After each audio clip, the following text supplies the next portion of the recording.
Hey everyone, it's Ben Hardy here, and in today's going to be reviewing the Hyundai Ioniq 5. Before we get into this video, I want to give a huge shout out and thank you to the Murdoch Hyundai here in Linden, Utah for giving me some time with this Ioniq 5. I'm going to include a link to their website in the description down below so you can check out what they have currently.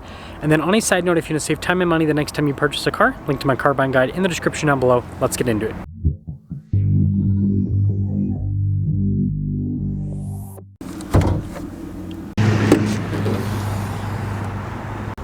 Powering this is a 77.4 kilowatt hour battery pack paired to a dual electric motor setup. With this setup, you can get 260 miles on a single charge, and power outputs are 320 horsepower and then 446 pound-feet of torque. Now, before we move forward with this review, I do want to mention if you want to see more videos just like this, then I recommend you subscribe because I post content every single day. So starting with the hood, you guys can see the Hyundai logo there, front and center, and this has the cool color shift paint.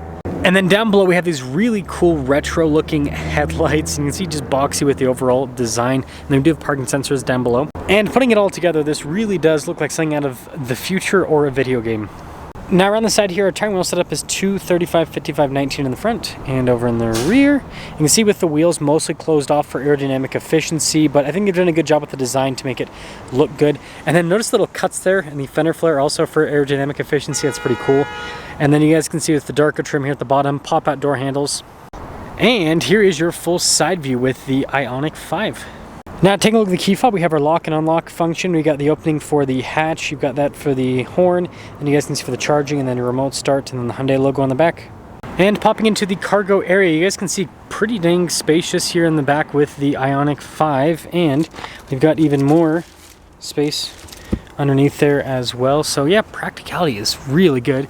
Then you guys can see, press that button, and hatch will pop back down. Pretty cool looking taillight design, and then you guys can see Ioniq 5 in the center with the Hyundai logo up above. And then you've got your H-Track badge, of course. And putting it all together, let me guys think about the looks here with the Ioniq 5.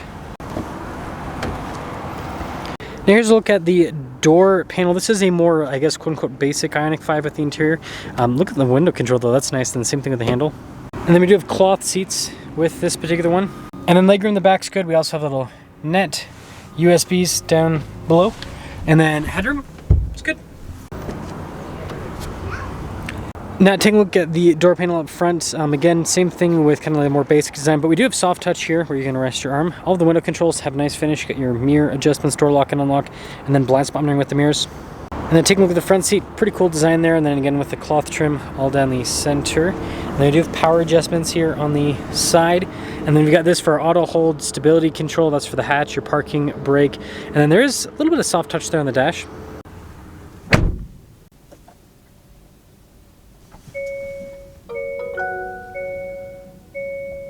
Now taking a look at the steering wheel, you guys can see pretty interesting design overall, two-spoke design by the way. We do have paddle shifters in the back for the Regen system, adaptive cruise control, steering assist, drive mode select here with our voice command and phone controls as well. And the stalks there on the back, and then we also have the column shifter down below. Got this nice digital gauge cluster in the center, which has more of a futuristic kind of look to it. Cool change with the different drive modes as well. And then in reverse, this particular one just has a regular backup camera. And then as for the rest of the infotainment system, it is a touchscreen, pretty quick to respond overall. I like how it shows us we'll get more range if we don't use the climate controls. It's pretty cool.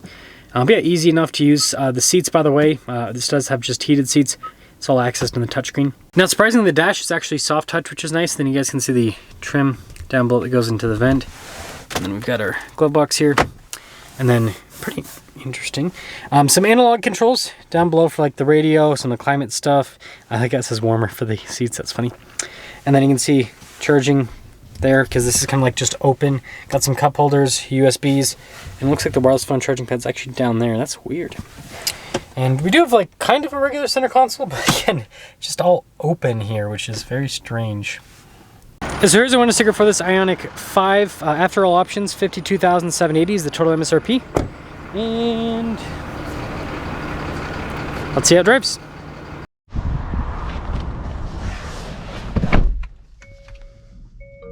Well, let's talk about visibility before we set off. Here's visibility over the hood. Both mirrors, do blind spot monitoring, and then throughout the rest of the rear. And I always put these in reverse by accident.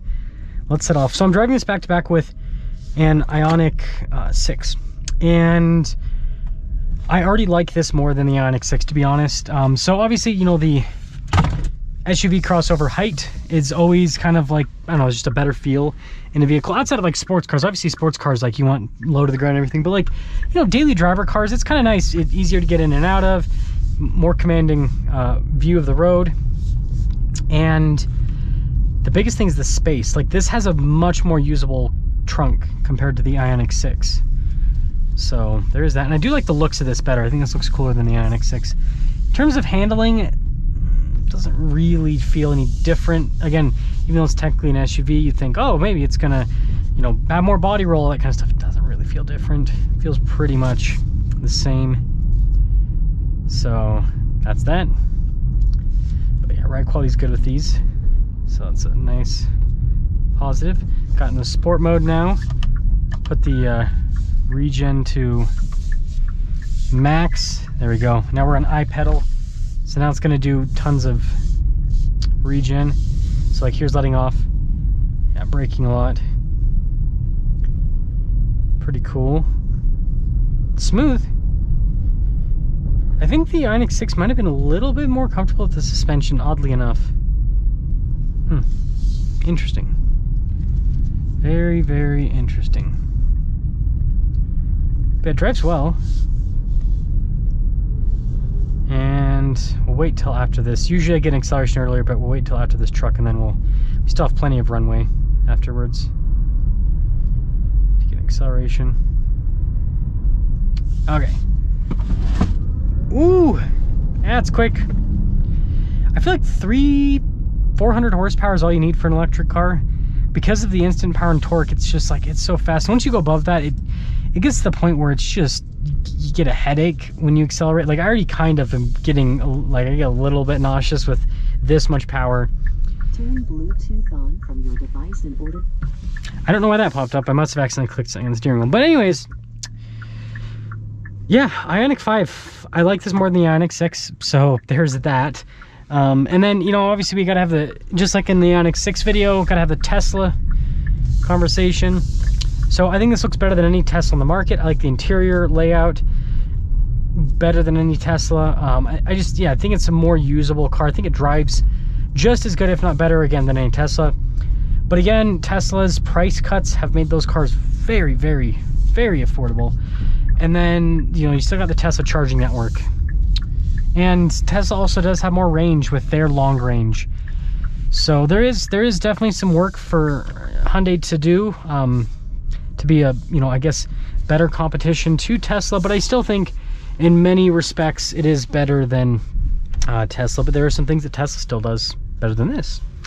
I said better like 20 times. Take a shot every time. Anyways, let me know what you guys think about the Ioniq 5, and let me know if you'd get this or if you'd get a Tesla Model Y.